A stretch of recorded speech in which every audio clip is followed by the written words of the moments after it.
చేసినప్పుడు మాత్రమే మనకు ఆశీర్వాదకరం. ఓకే, పరిశుద్ధ గ్రంథంలో లేఖన భాగాలు చూసుకుందాం. యేసుక్రీస్తు వారి గురించి లోతైన విషయాలు తెలుసుకుందాం. సమయం ఖచ్చితంగా 8:30 అవుతుందండి. ఖచ్చితంగా మనము ముందుకు కొనసాగుదాం.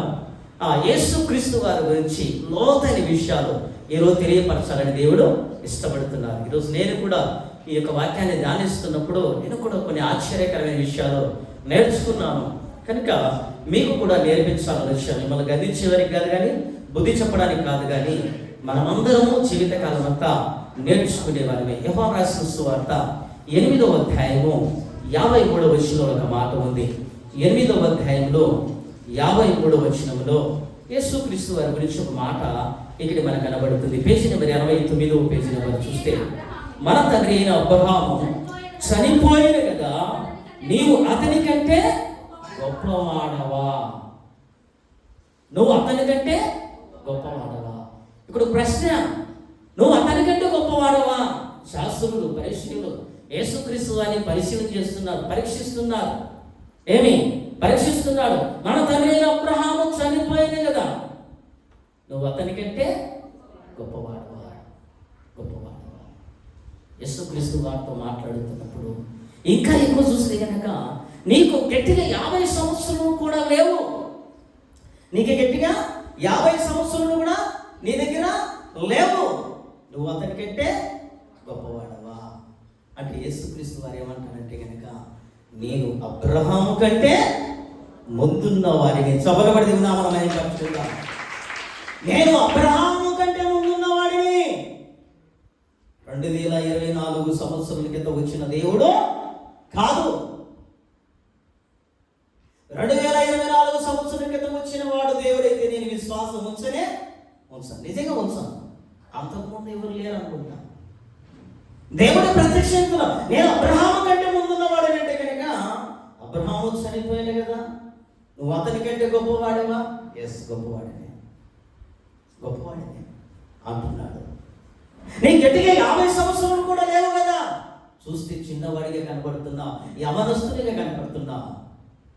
నువ్వు అతని కంటే గొప్పవాడిగా చెప్పుకుంటున్నావా అంటే ఆయన అంటున్నాడు, అబ్రహాము పుట్టక మునిపే నేను ఉన్నవాడిని మీతో నిశ్చయముగా చెప్తాను. ఆయన పుట్టక మునిపే నేను ఉన్నాను.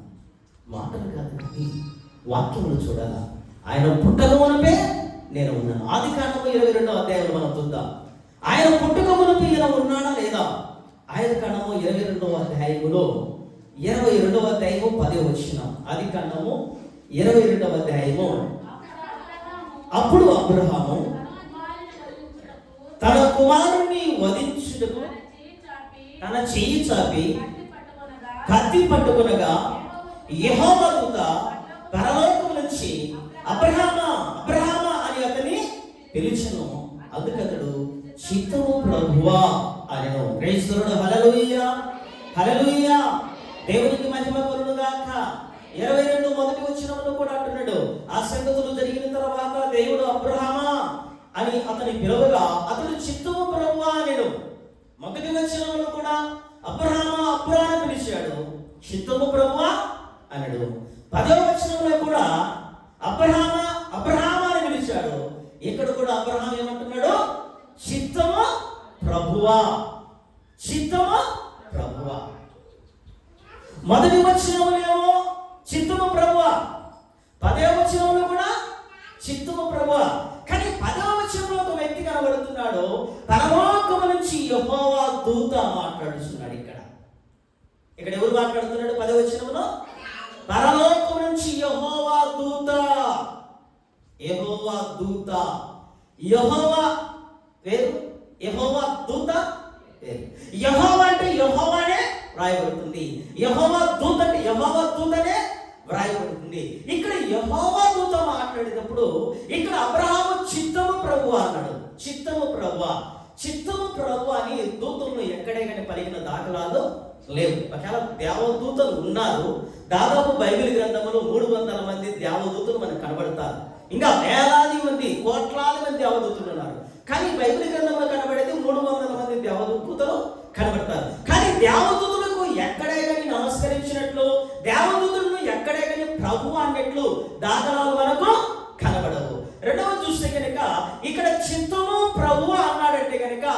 ప్రభు ఎవరో కాదు, ఆ ప్రభు అయిన యేసుక్రీస్తు వారు. చెప్పబడి దేవుని నామమున మహిమపరచుకుందాం. ఆ ప్రభు ఎవరో కాదండి, ఆ ప్రభు ఎవరండి? ప్రభు అయిన యేసుక్రీస్తు వారు. ఈ యొక్క పాత నిబంధనలో ఉన్నటువంటి యెహోవా దూత, దేవుని దూత అంటే కనుక ఆయన ఎవరో కాదు, మన ప్రభు అయిన యేసుక్రీస్తు వారు. ఈ ప్రభు అయిన యేసుక్రీస్తు వారు పరలోకం నుంచి యెహోవా దూత వలె అబ్రహాము అని పిలవగానే ఈ అబ్రహాము యేసుక్రీస్తు వారికి చిత్తము ప్రభు అని తన్ను తాను తగ్గించుకొని మాట్లాడుతున్నాడు. అందుకని అబ్రహాము పుట్టక మునిపే నేను ఉన్నవాడను. ఇప్పుడు యేసుక్రీస్తు వారు అబ్రహాము పుట్టక మునిపే ఉన్నాడు లేదా? ఉన్నాడు. ఎవరితో మాట్లాడాడు? అబ్రహాముతో మాట్లాడాడు. అబ్రహాముతో మాట్లాడాడు. ఏ సందర్భంలో మాట్లాడంటే కనుక పిల్లగా అందుకు చిత్తము ప్రభు ఆయనను. అప్పుడు ఆయన ఆ చిన్నవాని మీద చెయ్యి వేయకము. ఏ చిన్నవాని మీద? అంటే కనుక ఇస్సాకును బలిగా తీసుకోబోతున్నప్పుడు ఆ బలి ఆపింది ఎవరో కాదు, ప్రభు అయిన యేసుక్రీస్తు వారు. ఆ బలిని కోరింది దేవుడు. ఆ నమ్మకమైన విశ్వాసాన్ని కొనసాగించింది అబ్రహాము. కానీ ఈ నమ్మకాన్ని చూసి ప్రభువు దూత పరలోకం నుంచి యేసుక్రీస్తు వారు మాట్లాడి ఆ చిన్నవాని మీద చెయ్యి వేయకము. కనుక నీ విశ్వాసాన్ని నేను పరీక్షించిన్నాడు కనుక, నీ విశ్వాసాన్ని దేవుడు పరీక్షించినాడు కనుక ఆ యొక్క చిన్నవాని బదులు ఆ పొదలు ఏముంది? కొమ్మును తిరిగిన పొట్టెలు ఉంది.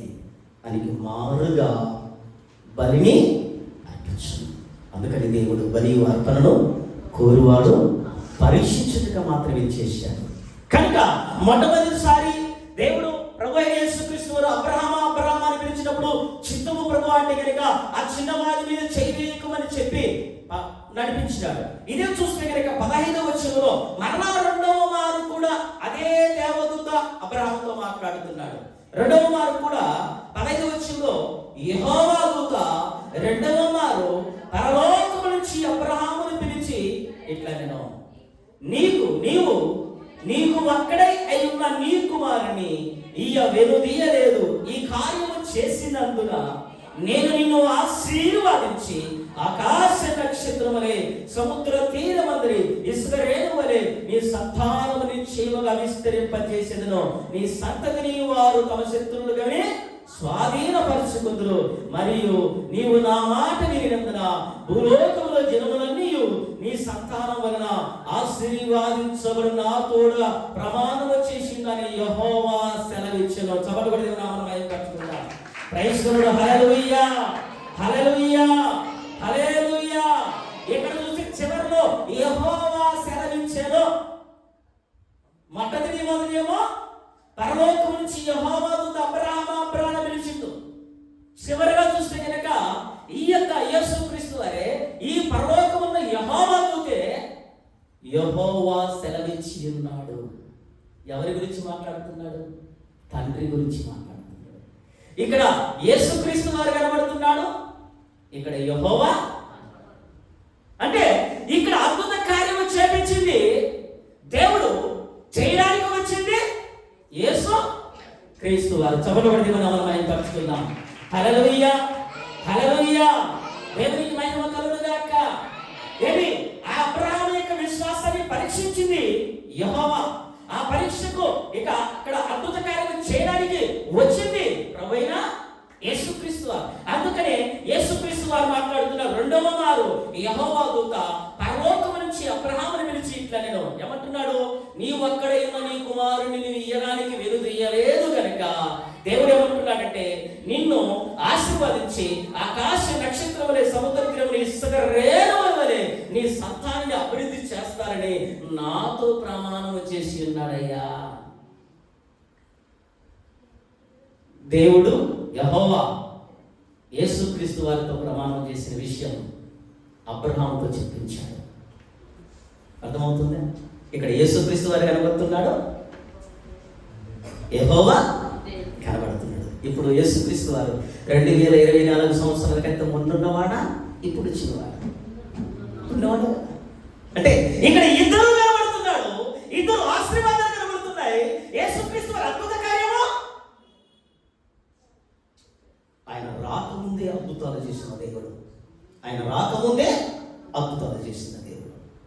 అదే ఇక్కడ చూస్తే అబ్రహాము కంటే హాగరు దగ్గర కూడా ఒక విషయం చూస్తాం. హాగరు ఆదికాండము 16వ అధ్యాయం 7వ వచనంలో ఇక్కడ కూడా యేసుక్రీస్తు వారు మనకు కనబడతారు. 16వ అధ్యాయము 7వ వచనంలో చూస్తే యెహోవా దూత అరణ్యములో నీటి బుగ్గ యొద్ద అనగా సూరు మార్గములో ఆమెకు కనబడి, శారాయి దాసిన హాగరు ఎక్కడి నుంచి వచ్చింది, ఎక్కడికి వెళుచున్నావు అడిగినందున అది నా యజమానులైన సారాయి యొద్ద నుండి పారిపోవచ్చున్నాను. అందుకు యెహోవా దూత నీ యజమానురాలి యొద్దకు తిరిగి వెళ్ళి ఆమె చేతి కింద అణిగి మణిగి ఉండుమని దానితో చెప్పెను. ప్రైజుడు. హల్లెలూయా, హల్లెలూయా. దేవునికి మహిమ కలుగును గాక. ఇక్కడ ఒక హాగరు నిలబడుతుంది. హాగరు ఎవరండి? హాగరు ఎవరు? అబ్రహాము దాసి. అంటే కనుక అంతకుముందు హాగరుతో మాట్లాడే దేవుడు ఈ హాగరుకు పేరు పెట్టింది. ఏం పేరు పెట్టింది? చూచుచున్నా. హాగరుతో మాట్లాడేది ఎవరంటే కనుక యేసుక్రీస్తు వారే. అక్కడ యెహోవా దూత మాట్లాడుతున్నాడు, ఇక్కడ హాగరుతో కూడా యెహోవా దూత మాట్లాడుతున్నాడు. అక్కడ పరలోకం నుంచి మాట్లాడుతున్నాడు, ఇక్కడ కూడా పరలోకం నుంచి మాట్లాడుతున్నాడు. ఎవరితో మాట్లాడుతున్నట్టే హాగరుతో మాట్లాడుతున్నాడు. హాగరు హాగరు ఎక్కడి నుంచి వచ్చింది అంటే గనక శారాయి దగ్గర నుంచి పారిపోయి వచ్చానమ్మా. ఎవరి దగ్గర నుంచి? శారాయి దగ్గర నుంచి పారిపోయి. ఎందుకు పారిపోయావు? ఎందుకు పారిపోయావు? నా యజమానురాలు నా మీద నిందలు వేస్తూ, నా యజమానులు నా ఇంటి దగ్గర ఉండదు చెప్తే నీ ఇక్కడి నుంచి వెళ్ళిపో. ఎందుకు వెళ్ళిపోమన్నది చెప్పాలా? ఎందుకు వెళ్ళిపోమన్నది? ఏదో తప్పు జరిగింటేనే ఇంట్లో నుంచి ఓరకని వెళ్ళిపోమన్నారు కదా. ఇప్పుడు శారమ్మకు సంతతి లేదు, శారమ్మకు సంతతి లేదు. కానీ శారమ్మ ఏం చేసిందంటే కనుక హాగరును ప్రేమించింది. హాగరును ప్రేమించి ఒక సంప్రదాయం ఉండేది. ఏ సంప్రదాయం అంటే కనుక అప్పట్లో ఆ కాలంలో ఇంట్లో ఎవరైనా పని మనిషిగా ఉంటే కనుక యజమానుడు పెళ్లి చేసుకోవచ్చు. పెళ్లి చేసుకున్న తర్వాత ఆ బిడ్డలు కనిన తర్వాత ఆ బిడ్డలు ఈ కుటుంబానికి వారసులుగా ఉంటారనే సంప్రదాయం ఉంది.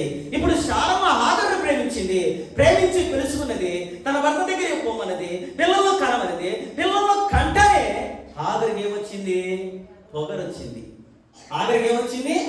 పొగరొచ్చింది. ఎందుకంటే ఎన్ని రోజులు నువ్వు ఉన్నా నీ యొక్క గర్భంలో ఒక చిన్న పంట కూడా పండలేదు, చిన్న మనసు కూడా పడలేదు. నేను చూడు పోయిపోగానే రచ్చి రాగానే నాయక గర్భమందు చక్కటి కుమారుని నేను కంటున్నా అని నీచమైన దారిగా చూసిందంట యజమానురాలిని. ఏమంటుంది?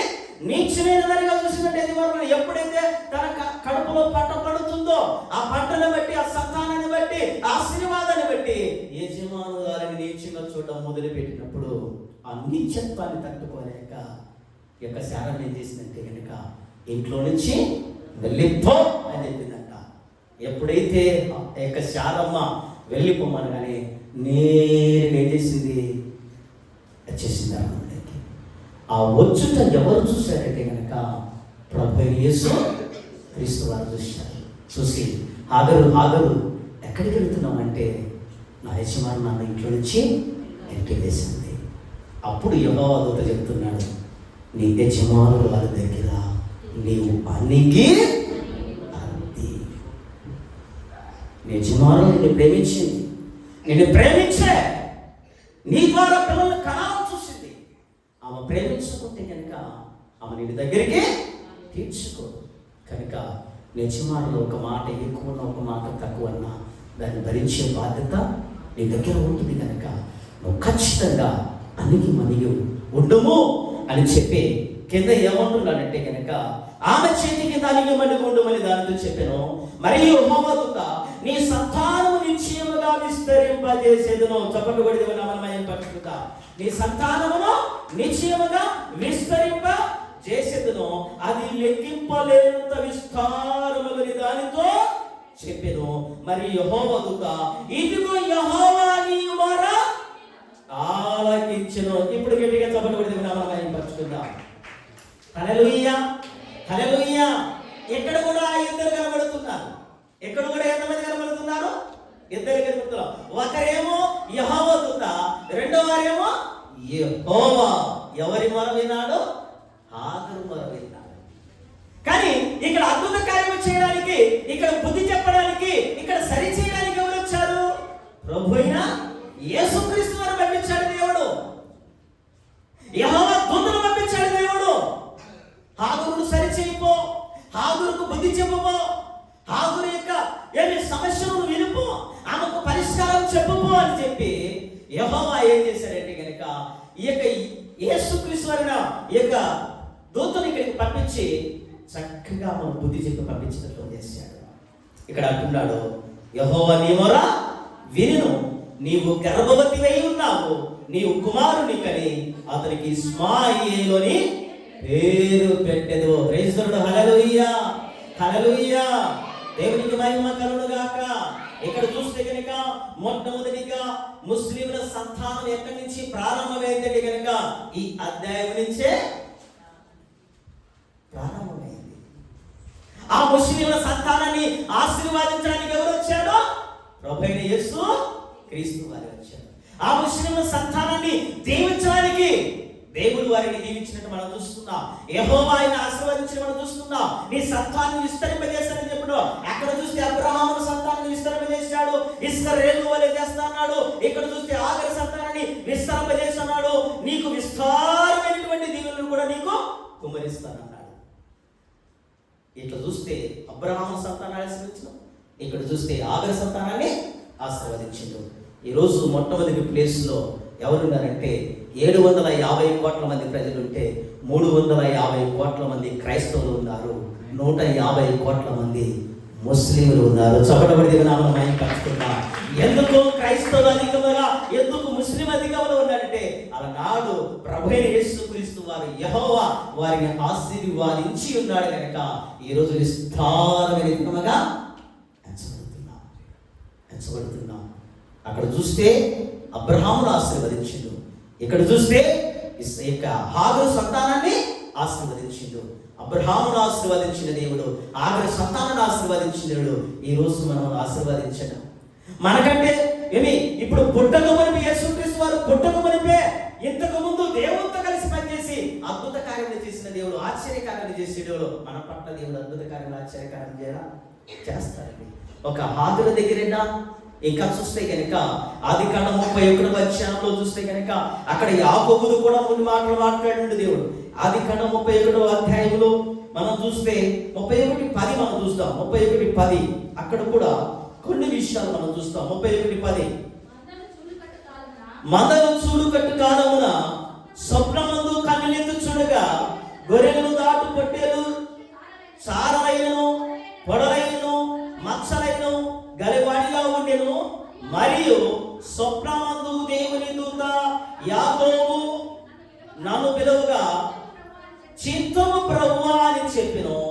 అప్పుడు అతడు, నువ్వు కన్నులెత్తు చూడుము, నీ గొర్రెలు దాటుచున్న పొట్టేలనియు చారలైనను పొడలైనను మచ్చలైనను ఏలయనగా లాభాలు నువ్వు చేస్తున్న యావత్తును చూచితిని.